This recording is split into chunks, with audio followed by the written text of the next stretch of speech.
Thank you. Well, we have one holiday down this fall and a couple more to go. And as is the custom, there are after-holiday sales. And so I went to Fred Meyer at the command of my son, who is 16, who no longer trick-or-treats.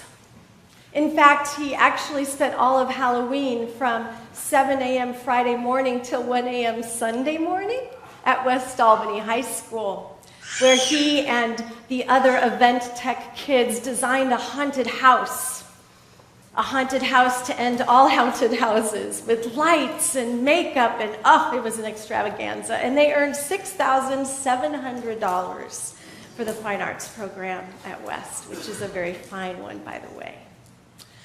And you see, while they were there for that ungodly amount of time, I'm sure there was no pop or no pizza or no candy anywhere in sight. So he felt like he had been left out of Halloween. And so I found myself at Fred Meyer looking at all the leftover Halloween candy and having a debate. Now, normally the debate that I have in my head is around bodily health and sugar. You see, we know and understand that sugar can make one more anxious. It can give you all this energy and then drop you. It can contribute to depression. And now they're even saying inflammation, which causes cancer. And here I am, a mom standing there, usually going crazy about whether or not I should have sugar or any more sugar in my home. Not just for Bennett, but for me. But this year, the debate in my head was different, because I found out something about how those candy bars came to be, and more specifically, the chocolate in the candy bars, and more specifically, the cacao that creates chocolate. I found out that in West Africa, which produces 70% of the world's cacao, that most of the people who harvest that cacao are children between the ages of 9 and 17. You see, many of their parents give them up so that they might have a possibility of earning a living and making a better life than what their parents can provide for them. Apparently, they work very long hours, and they also are usually fed mushed bananas and rice. And there have been witnesses and proof that they are also often beaten.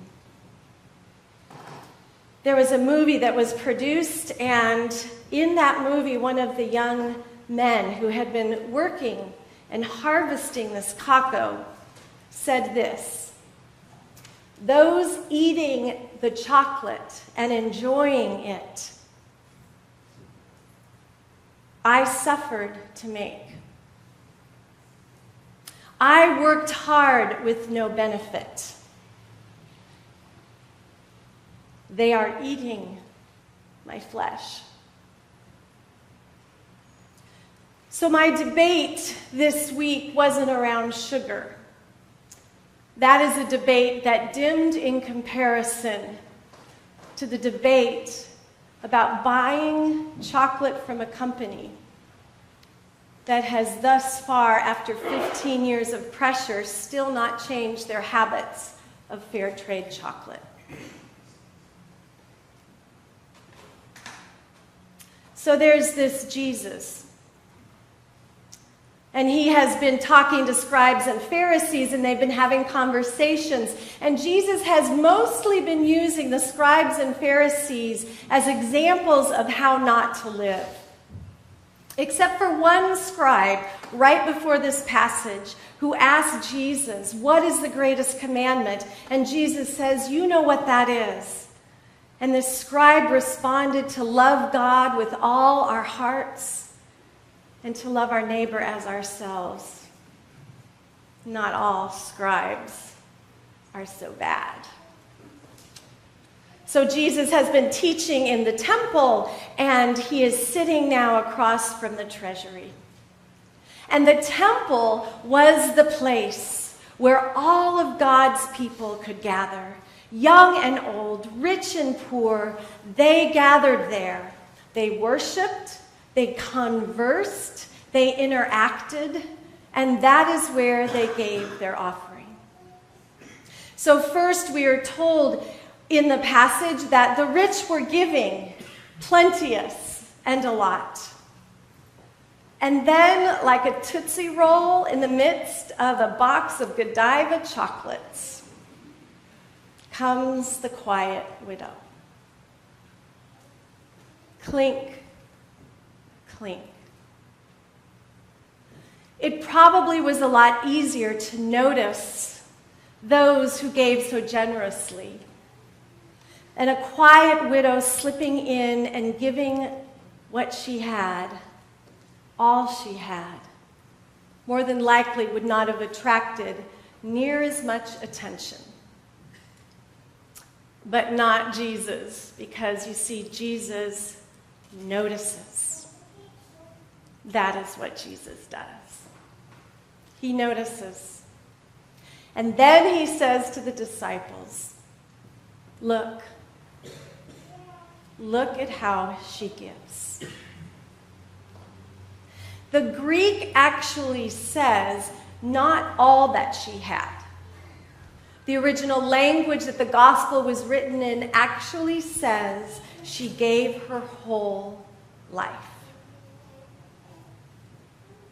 Now, normally, we hear this passage and we hear in Jesus' voice admiration. Look at how good she is at giving. What amazing faith this woman has to give away all she has, to give her whole self. But in the sentence right before this passage, Jesus says, the scribes and the Pharisees devour the widows' houses. And it changes the whole passage. Perhaps Jesus did not affirm and admire, but lamented. Why would she give away all she had? Why would she do that? Was she crazy? Did she give out of obligation or duty or piety or perhaps a way to earn God's favor? And even so, if that is true, what good is that if you have nothing to eat? If you more than likely have nowhere to go? Jesus says, look at her and how she gave. Lamenting the practice of the scribes and Pharisees that led her to this place to only have so little, that caused her to be in a place where she had so little to give. The temple, you see, was a place where you literally had to show that you were faithful. And the way that you showed that was by giving an offering. And far better to give all that she had than to give nothing at all. The temple, though, if we look at Jesus' perspective, wasn't just that. It was a place where all of God's people could come together, and they connected with each other and therefore connected with God. Maybe by giving all that she had, she was saying and proclaiming, I trust in this community to take care of me. I trust in this community to uphold me and perhaps even feed me, because I am giving all that I am. I am giving my whole life. She gave her whole life. Jesus notices. the one who ultimately once turns his face toward Calvary and gives his whole life as well. When I heard this translation that she gave her whole life, my mind went to places. Where are those places? Who are those people that I see in my world that give their whole life? Certainly, as we approach Veterans Day, we can acknowledge the sacrifice, the veterans who gave their whole life and who have given their whole life. But I also thought about the refugees who are flinging themselves on the shores of mercy, hoping that the world community can acknowledge and hold them and feed them. These other communities that do not have to flee for their lives or who are afraid of violence. Who else gives their whole life for you? Who gives their whole life for me? I thought about the migrant workers who come over the border leaving their families. I see them this time of year, don't you, as we drive on Highway 20, bringing us vegetables, tilling the fields, taking the risk of finding a way to send money back home to those they've left behind. And when I look at what's going on in the world, I am overwhelmed. I am overwhelmed. There's that prayer that we sometimes say, the world's needs mock our ability to help. And I don't want to know what chocolate, how it came to be. I'll just give up chocolate. Not.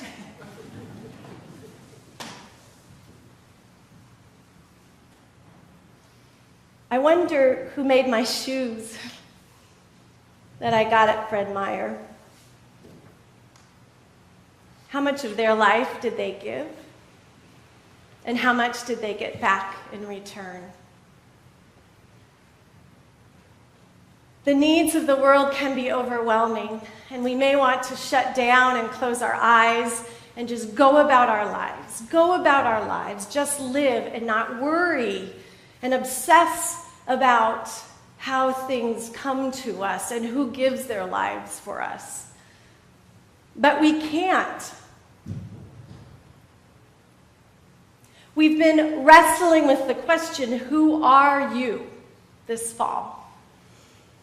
And I think the answer that comes is, who are we? We are God's image. And we're not just made in God's image, we are God's image. Andrew Scott describes it this way, an old Scottish theologian, that we are like a garment that is woven. And in the midst of that garment is woven a golden thread. And if that golden thread is pulled out, the garment will cease to be. And so it is for us. The image of God is woven into us and all that God has created.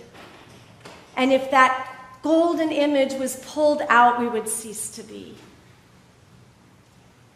John Philip Newell, who is at the fore of getting people of different faiths to come together to work for peace and to work for caring of the earth, says this about what that means. To be made in the image of God and to be the image of God means that we have within us the wisdom that is deeper than our ignorance and any wrongs that we have done. Within us is the passion that God has for justice and mercy, deep within us, deeper than any apathy of things that have crippled us. To be the image of God means, above else, that the love which we were made is the love that we are created to give ourselves away in love for. And that love is deeper than any apathy or hatred or fear that cripples us. That golden thread is woven in us. The Talmud tells us, do not be overwhelmed by the world's grief. Do justice now. Love mercy now. Walk humbly now. You do not have to overcome it all, but neither can you neglect doing it. Well, do you want to know if I bought the chocolate or not? I did. And I ate some. I ate a lot. And the God who sees the widow putting in all she has, the God who sees the rich giving very little out of their abundance, the God sees me eating chocolate and knowing my conflict and hearing my vow that in the days ahead I will be more aware. I will not give up chocolate all the way, but I will not buy Hershey's. I will not buy Mars. I will not buy Nestle's. I will spend that extra, $1? And buy chocolate that says fair trade. I think what the passage today invites us to is to embody and to give our lives in the way Jesus calls us, to notice the differences. That is why our church is pledged to the Oregon Healthcare for All. We have noticed that there is a discrepancy. Your very deacons have spent hours debating. Coffee is so expensive. We want to honor the budget. We want to be careful. Isn't there cheaper coffee somewhere? Yes. But we decided, what kind of coffee do we serve? Fair trade coffee. And we've put out a basket, trusting in your generosity to help us pay for it, because it's worth it.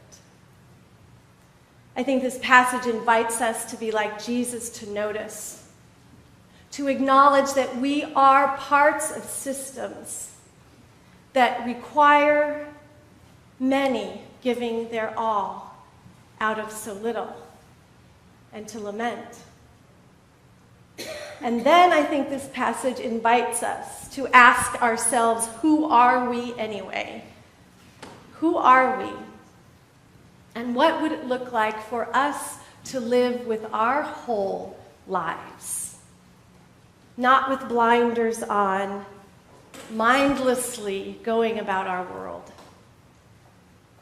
but to live with our whole lives, the wisdom that is deep within us, the justice and yearning for mercy that is deep within us, and the love, the call to give ourselves away in love. It's complex, isn't it? But don't let that scare you. Just little steps. And some of you may be called to even bigger ones.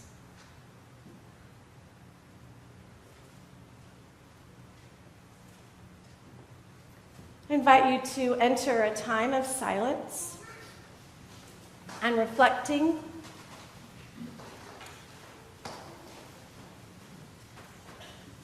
What have you heard?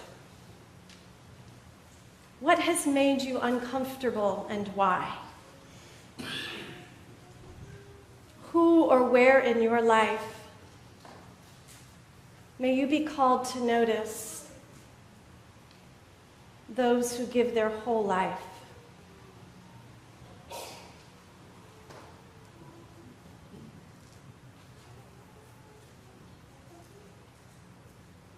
might God be inviting you to notice?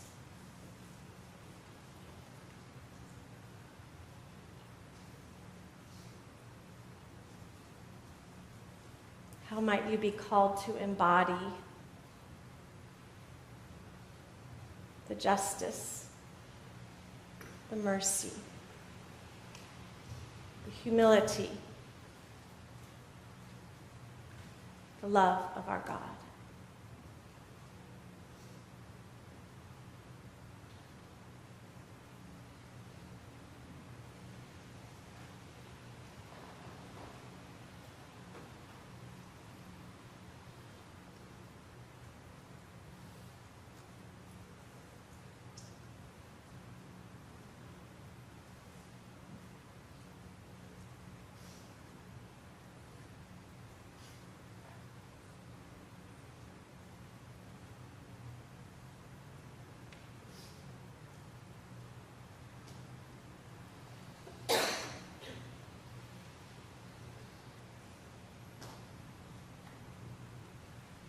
As we continue our prayer this morning, I invite you, if you are interested, to put your feet flat on the ground, to place your hands open in your lap,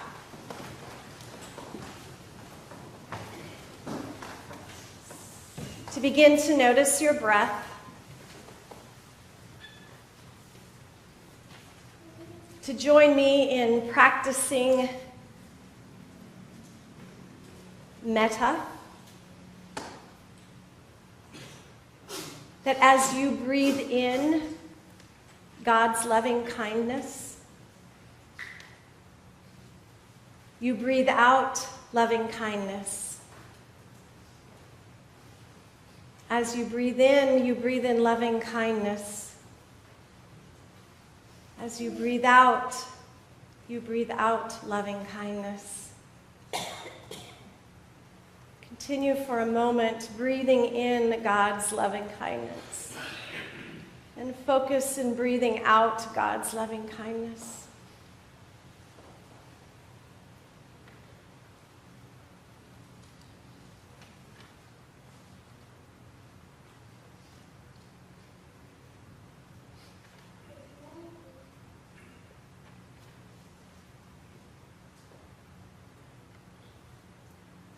Lover of the poor, defender of the needy, sanctuary of the rejected,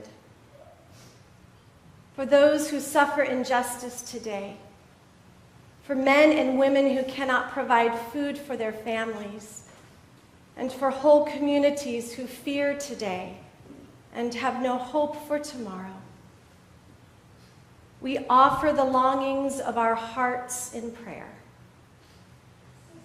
We seek for them, O God, the gifts that are dear to us.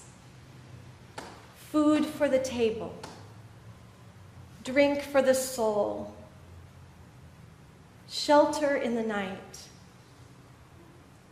and open arms to welcome us. We breathe in your loving kindness. We breathe out your loving kindness.